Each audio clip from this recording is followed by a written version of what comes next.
Bonjour à tous, bienvenue sur la chaîne YouTube Mécanique Sportive, c'est Nicolas. Aujourd'hui, je suis ici dans un studio pour vous présenter en première ici la future Kia Picanto. Donc, on a le droit de la voir ici. En vrai, c'est la petite citadine que Kia fait. Il y en a de moins en moins, ça, hein, surtout en France. Petit à petit, on enlève ces petites voitures, mais pour les jeunes permis, pour les gens qui habitent en ville, qui ne veulent pas forcément d'électrique ou autre, qui veulent une petite citadine compacte, pratique et surtout avec laquelle on peut tout faire au final. Il en reste quelques-unes comme ça. D'après Kia, ils ont montré un petit schéma, il en resterait environ 18 en 2023, des petites citadines, ce qui laisse beaucoup moins de choix qu'avant. Les 106, les 106, ça c'était il y a beaucoup trop d'années, la 108, etc. Toutes ces petites voitures, ça disparaît petit à petit.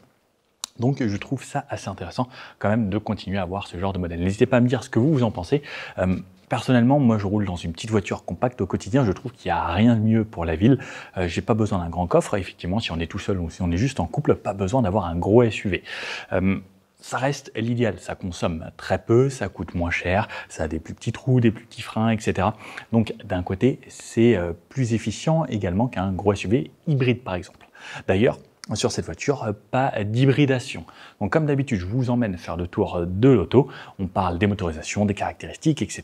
Je vous donne toutes les nouveautés et également à l'intérieur. Mais comme on peut le voir, la Picanto a bien évolué. Elle est arrivée sur le marché en 2004, donc ça fait presque 10 ans, 20 ans même. Ça passe vite le temps. Il s'en est vendu plus d'1 million seulement en Europe. Il y a une deuxième génération en 2010, ensuite en 2017 une troisième, et là on arrive sur une voiture qui a quand même un design qui a bien évolué. On voit que c'est beaucoup plus moderne. Pareil, on voit ce long bandeau LED tout de suite, c'est la première chose qu'on voit. Et ce nez également qui change pour reprendre un petit peu le style que Kia adopte en ce moment, mais on voit qu'il y a pas mal de différences. Il y a eu la EV9 que je vous ai présentée il n'y a pas longtemps. On prend des petits codes pareil au niveau de la signature lumineuse. Déjà, le Sportage avait adopté des feux vraiment différents, la EV6 également, et petit à petit, enfin, on se fait vraiment des voitures avec plus de caractère qu'avant. Avant, c'était peut-être un petit peu plus fade, on se disait, bon, voilà, Kia, ok, et là, vraiment, on affirme quelque chose. Au niveau des dimensions de cette voiture, elle fait 3,60 m de long, 1,60 m de large et 1,49 m de haut. Au niveau du rayon de braquage, elle tourne donc avec le rayon de 4,70 m comme l'ancienne version. Alors ça reste toujours la même plateforme, pareil avec sa cousine en dessous. Et au niveau des motorisations, on aura le choix entre deux moteurs, soit le 1 litre, soit le 1,2 litre. On ne nous a pas encore communiqué les puissances, mais on peut s'imaginer que ça ressemblera un petit peu à ce qu'il y avait sur la génération actuelle. Le 1 litre environ 67 chevaux et le 1,2 litre environ 84 chevaux. Il n'y aura plus la version 100 chevaux qui avait disponible actuellement. C'est peut-être un petit peu dommage parce que ça faisait un petit plus, mais ce n'est pas forcément ce qu'il y avait de plus vendu.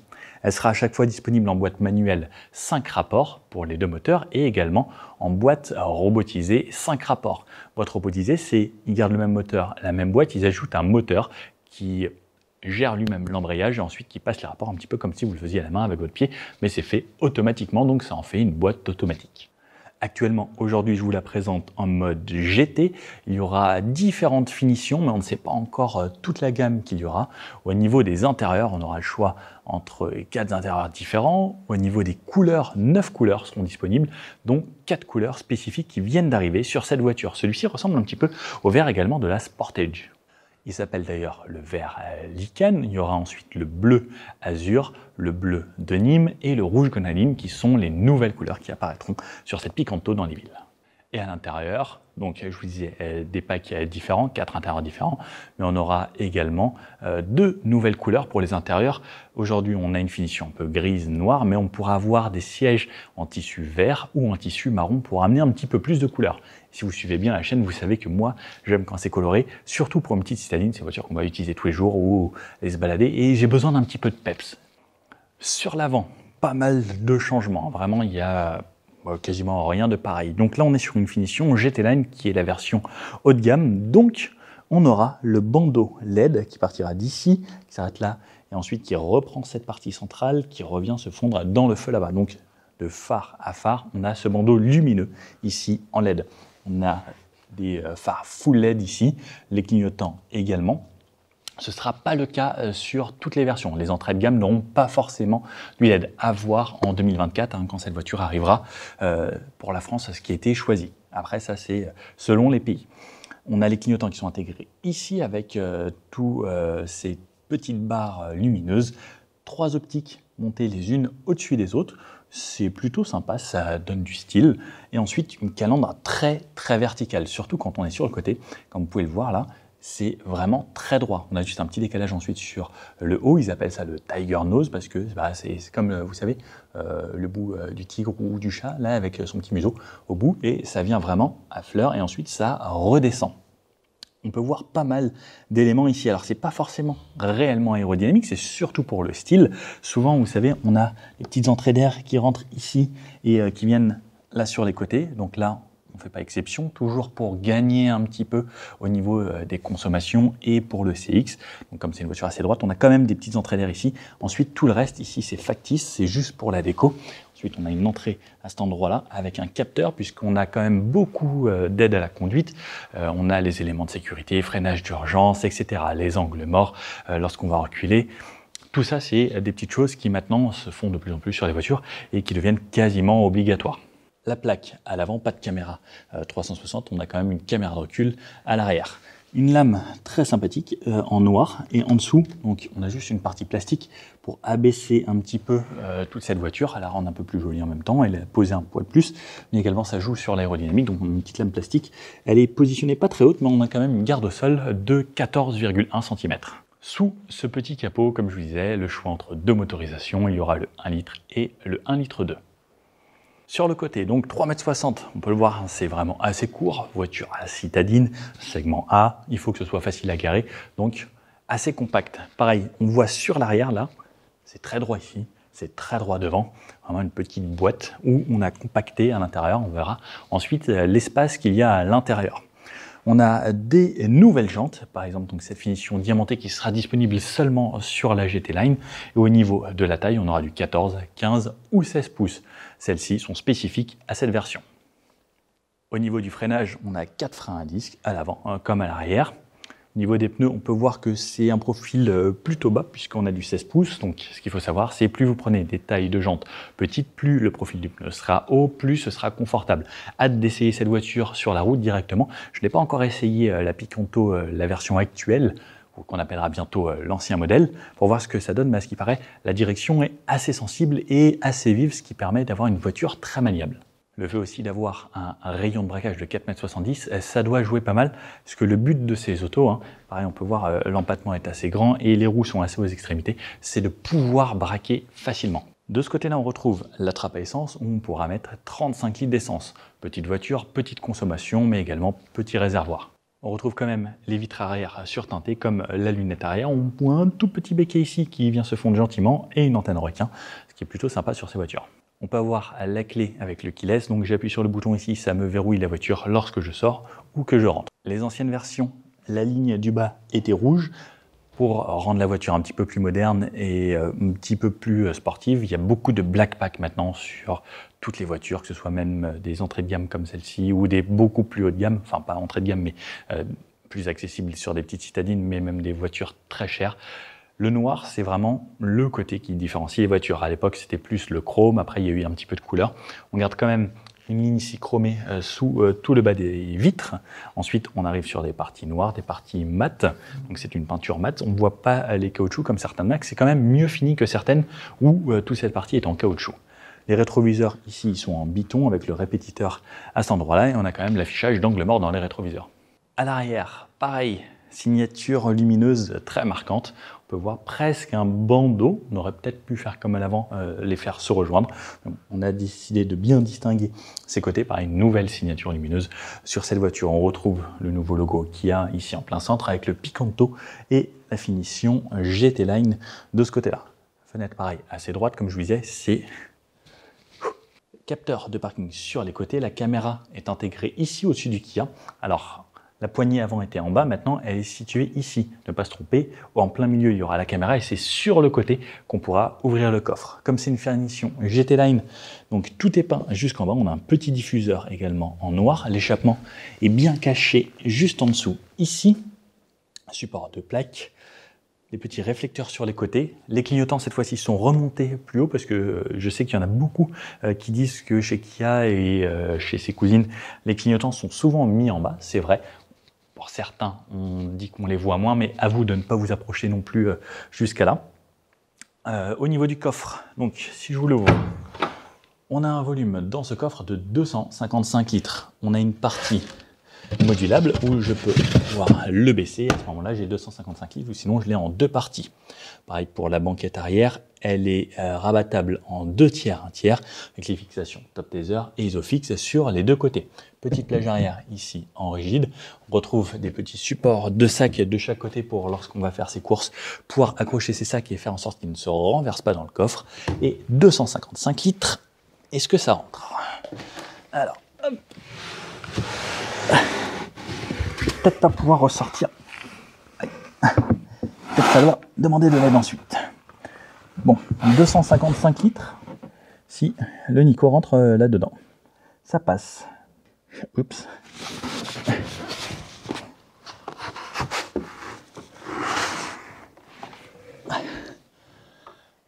Faut que je me mette à la gym. Et lorsqu'on rabat les banquettes, donc on les fait d'ici, on a un volume qui va jusqu'à 1000 litres. On a un plancher qui n'est pas plat si la banquette, enfin si la planche est en bas. Par contre, si je la relève, on a un plancher qui est quasiment plat cette fois-ci. Ici, j'ai une petite poignée pour pouvoir refermer très simplement. Allez, je vous emmène voir à l'intérieur. Alors, les places arrière, qu'est-ce que ça donne? Donc, lorsque j'ouvre la porte, une portière entièrement en plastique, on a une commande de fenêtre où la fenêtre va pouvoir venir descendre entièrement dans la portière, ce qui est très sympa lorsqu'on va mettre son coude en été, beaucoup plus pratique. Je referme, donc les vitres arrière surteintées sur cette version. On a des haut-parleurs ici dans les portes à l'arrière. Petite chose que j'aime bien, c'est qu'on peut caler les ceintures directement dans la petite encoche ici lorsqu'on va rabattre la banquette, ce qui permettra, lorsque vous remontez votre banquette, que la ceinture ne soit pas coincée derrière. Alors, l'accessibilité à l'intérieur. Hop, j'ai pas réglé le siège avant pour moi, bougez pas. C'est bon, c'est fait. Donc le siège avant est réglé pour moi. Moi je fais 1m80. Comme vous pouvez voir, j'ai de l'espace aux genoux. Il me reste encore 6-7 cm devant les genoux. Au niveau de la tête, il me reste encore de l'espace. Ouais, c'était creusé spécifiquement sur la partie arrière. On voit ici que ça remonte. Et comme il y a quand même un toit vitré et ouvrant sur la partie avant avec le Storm, cette partie était obligatoirement un petit peu plus bombée pour pouvoir faire entrer ce store. Allez, je ferme la portière. Portière donc tout en plastique, à couloir en plastique. J'ai une poignée ici, tout le monde a une poignée sauf le conducteur. Plutôt bien, la banquette est assez ferme. Elle me met un petit peu en arrière, ce qui me permet d'avoir une position plutôt relaxe à l'intérieur. On a une poche seulement sur le siège passager, alors à voir avec les évolutions ensuite. Comme je vous disais, on rabat la banquette en 2 tiers, 1 tiers, donc ce 2 tiers ici. On a une place au milieu, au niveau des pieds, j'ai de l'espace, donc le siège est réglé au plus bas ici, et mes pieds passent en dessous sans difficulté. Je retrouve une prise USB-C à l'arrière, pas de climatisation par contre, donc là c'est bien de pouvoir ouvrir sa fenêtre en grand. Place du milieu, il y a un tout petit tunnel central ici. Alors, cette fois-ci, j'enlève ça qui est monté sur une boucle. Alors comme elle est montée sur une boucle, en plus elle peut aller assez loin, c'est pas mal. Elle viendra pas me gêner lorsque je serai assis. Alors par contre, ouais, peut-être les 2 autres boucles, pour un adulte assez grand ici, on le sentira peut-être un petit peu. Au niveau de la tête, pareil, je ne touche pas là-haut. Au niveau des genoux, c'est pareil, ce siège est un petit peu plus reculé que le conducteur. Et au final, j'ai quand même de l'espace. C'est plus ferme au niveau du dossier tout de même. On n'est pas trop mal l'assise également. On sent sur le côté ici que c'est un petit peu plus ferme. Bon, allez, on va voir à l'avant ce que ça donne. Allez, c'est parti. Je vous emmène avec moi découvrir l'avant. À l'intérieur, donc la porte, des plastiques durs sur la partie haute, la poignée ici avec ce style un petit peu chromé, mais c'est du plastique. Une partie laquée et ici un accoudoir en simili. On retrouve des petites surpiqûres blanches, les commandes de fenêtre, le verrouillage du véhicule et ici le réglage des rétroviseurs. On peut rabattre également ici et régler gauche et droite. Partie très simple. Ici, on a les sièges qui sont manuels. On retrouve la trappe à essence qu'on ouvre juste ici grâce à un petit câble qui va jusqu'au bout. Et hop, je vais refermer. La trappe à essence ressemble à ça. Les tapis GT Line, on a un beau repose-pied sur le côté et 3 pédales, comme on dit en finition GT Line, on a des pédales métalliques. Sur la partie ici, on peut régler la hauteur des feux, désactiver l'ESP et régler la pression des pneus quand on a les capteurs à l'intérieur. Le volant réglable ici en hauteur et en profondeur. Ici, au niveau de l'assise, pareil, on peut régler en hauteur, en avance et en inclinaison. Le dossier, les sièges ressemblent à ça, pareil, donc pas de vrai cuir ici, des airbags intégrés sur les côtés, des petites perforations qui sont bien pratiques l'été, ça pour transpirer un petit peu moins dans les sièges, des surpiqûres au centre et des appuis-têtes ici plutôt fermes. Allez, je me recule ici, je viens fermer la porte à l'intérieur. Donc on retrouve ces nouveaux volants avec des perforations sur les côtés, du cuir ici, belle surpiqûre, j'aime beaucoup quand c'est croisé, c'est très bien fait, c'est propre ici. Le nouveau logo Kia. Il y a peut-être des petits détails de finition ici un peu moins bien faits parce que c'est des véhicules de pré-série. La voiture sort seulement en 2024. Donc là, c'est vraiment une grosse exclue que je vous présente là. De ce côté-là, on retrouve les mêmes commandes qu'on a habitué chez Kia. Les modes pour la musique, la commande vocale, le volume, changer de musique, décrocher au téléphone et une touche favori de ce côté-là. Sur la droite, on pourra faire défiler les menus qu'on a au centre là-bas, soit les menus d'aide à la conduite, soit la voiture. Ensuite, tu peux faire défiler les infos, par exemple. 56 litres 5 au 100, donc c'est pas possible, hein, la voiture a juste tourné sur place là. Depuis qu'on a remis de l'essence et les consos du trip. Et ensuite, je peux rechanger avec la navigation ici qui va m'indiquer gauche, droite ou justement la boussole. Ensuite, je peux changer de mode. Ici, j'ai soit le mode cruise, soit le mode limiteur en appuyant sur les modes. On a ici le centrage de voix qu'on peut voir avec la conduite de niveau 2. On peut avoir le régulateur ici, plus le centrage de voix. Alors soit c'est pas le centrage de voix, c'est juste le maintien dans la ligne, c'est possible. Mais quand je vois le petit volant, c'est peut-être centrage de voix. Ensuite, on fait défiler ici et set et reset à cet endroit-là. Hop, j'ai mis le son de la radio AM. Ça va mieux quand il n'y a pas de bruit. Le volant, très simple, petit mais plat sur le bas. Derrière, on retrouve ici les commandes pour les feux. On a bien sûr un mode feu automatique et également pouvoir l'éteindre comme ça. Alors, j'aurais bien aimé auto, puisqu'on laisse souvent en auto, que le mode auto soit comme ça, plutôt. Le bruit des clignotants, les appels de phare, qu'on peut voir. Donc c'est bien sûr du full LED sur cette version aujourd'hui. Et à droite, pour les essuie-glaces, on a également un mode automatique. On retrouve ici un nouvel écran, donc écran ici de 12,3 pouces et un écran ici au centre. Donc on a l'impression que c'est deux écrans, mais pas du tout. En fait, c'est juste éclairé par des petites LED et c'est des écrans comme sur les montres à l'époque, juste rétroéclairé, mais en fait l'écran du milieu seulement sur la partie, regardez, qui bouge actuellement, c'est juste un petit écran ici de 4,2 pouces en diagonale comme ça. Là, ce n'est pas des écrans directement. Cet écran 12,3 pouces, on connaît les nouveaux systèmes chez Kia. On peut retrouver la même chose ici. Alors ce que j'aime bien, c'est que c'est simple, c'est fluide. On a une interface plutôt jolie également. On a des raccourcis ou pas? Non, pas de raccourcis du haut. On a à cet endroit-là, on peut éteindre directement la touche Home qui revient là ou de cette façon. Et là, je refais glisser. Donc la touche Home me ramène quelque chose de très simple, mais on a quand même le GPS ici qui est toujours intégré de façon discrète. La carte, map, comme on connaît. J'ai déjà fait une vidéo spécialement dédiée aux écrans du Kia Sportage.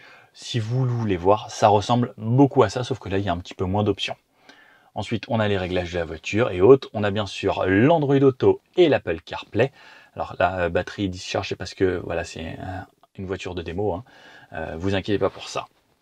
Ensuite, on a des touches physiques pour avoir les raccourcis, map, navigation, pour rechercher où est-ce que vous allez aller, la touche favori ici, changer de musique. Donc là, on peut voir qu'il recherche la radio en AM.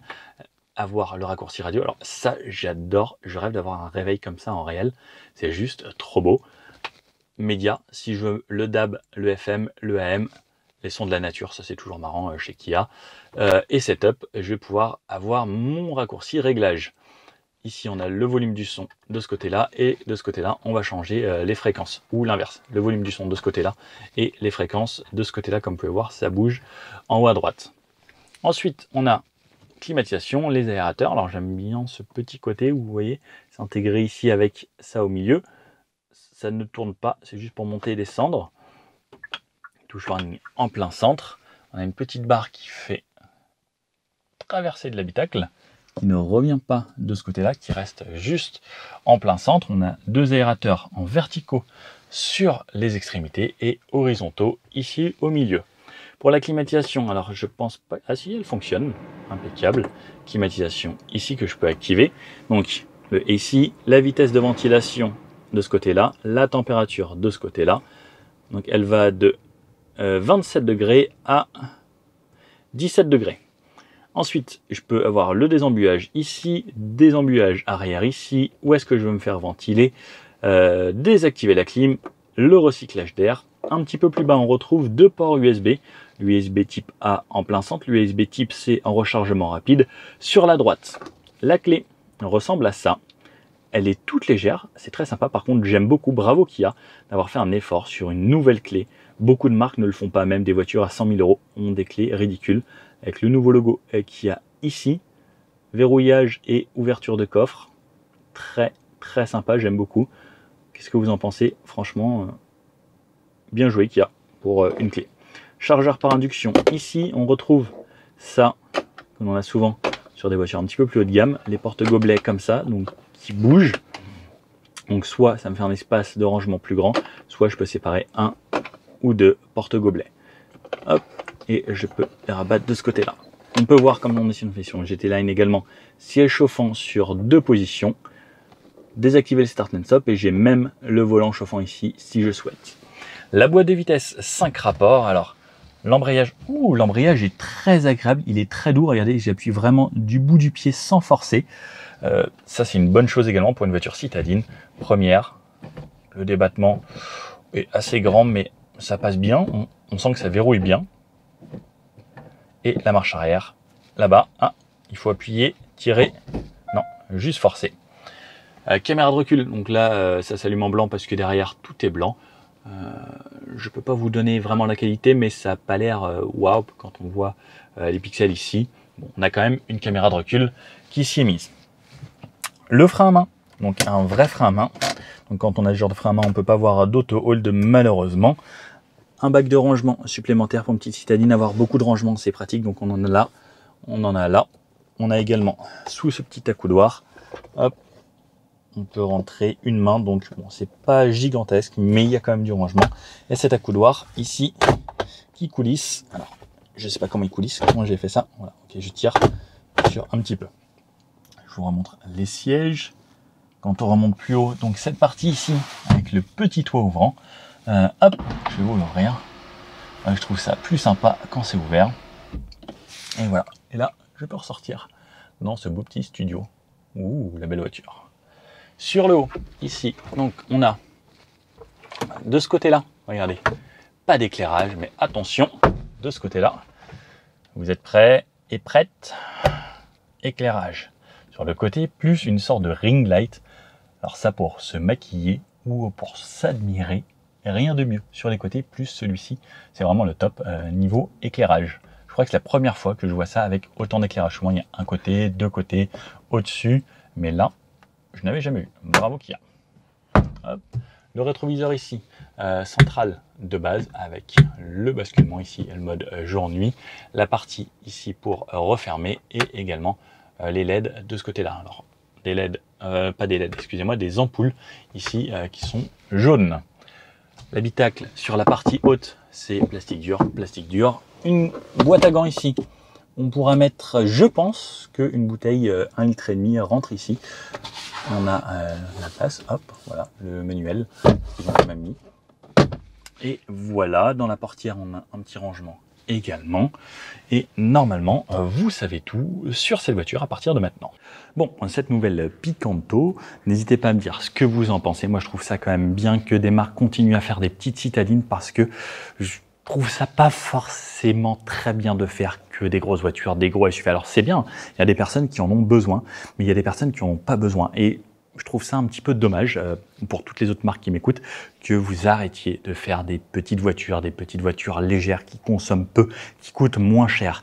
J'ai pas envie forcément de dépenser 20-25 000 euros dans une voiture. Il y avait des marques, la Fiat Panda par exemple, qui était aux environs de 5 000 ou 6 000 euros avec un petit bonus si on ramenait une vieille voiture. Ça pour moi c'est intelligent. Il faut continuer à faire des petites voitures et à des budgets accessibles pour qu'on puisse se les acheter. Alors oui, effectivement, avec les leasing maintenant, on peut prendre des voitures à crédit, mais c'est pas nos voitures, on ne va pas l'acheter et mettre forcément 20 000 euros dans une voiture, 25, 30 000, 40 000. Maintenant, un SUV bien optionné, ça coûte aux environs de 60 000 euros. Mais il y a des gens qui ont les moyens et qui en veulent, mais il y a des gens également qui veulent des petites voitures. Et si je veux me faire plaisir à acheter une voiture neuve, j'ai pas forcément envie de mettre un budget énorme, et là, on garde encore ça. J'ai pas les prix exact encore de cette nouvelle voiture. Elle commençait actuellement à partir de 13 240 euros et une full option comme celle-ci, ça va aller aux environs de 20 000. Alors, on n'a pas les tarifs de celle-ci, ça va forcément augmenter un petit peu puisque on a un petit peu plus d'options, on a rechangé pas mal de choses et on l'a rendu plus moderne. Mais voilà, si on peut mettre aux alentours de 15 000 euros pour une voiture sympa, agréable au quotidien et petite et facile et pratique, en plus on a toujours la garantie 7 ans ou 150 000 km, bon, ça reste quand même un avantage. N'hésitez pas à me dire ce que vous en pensez. Est-ce que vous êtes petite voiture, grosse voiture, électrique, pas électrique, hybride, pas hybride, micro-hybridation? Là voilà, on a la base et c'est bien pour tous les jours. Après, c'est sûr que si on a un petit peu plus d'argent, ce style-là avec une petite hybridation, c'est très agréable aussi. Bon, n'hésitez pas à mettre le petit pouce bleu comme ça, à mettre dans les commentaires ce que vous en avez pensé. Est-ce que c'est une voiture qui vous intéresse ou pas? Et puis, on est bientôt 100 000 sur la chaîne. Plus vite on sera 100 000, plus vite on fera des exclus comme ça. Allez, à bientôt. Ciao.